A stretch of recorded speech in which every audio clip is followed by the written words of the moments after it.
এই যে আমার কুড়িয়ে পাওয়া পুঁই শাক পাতা ধুয়ে নিচ্ছি। এখানে এগুলো পেঁয়াজ, রসুন, কাঁচামরিচ আমি একটু কুচি কুচি করে কেটে নিয়েছি। এগুলো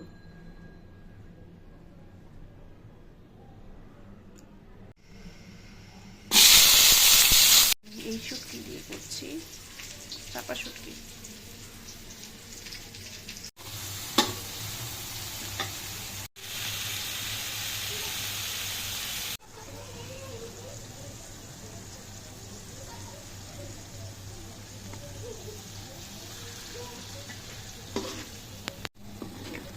কি সুন্দর কালার।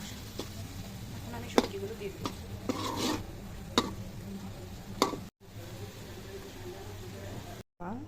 পুঁই শাক দিয়ে সুন্দর একটা খাবার রেডি হয়ে গেল।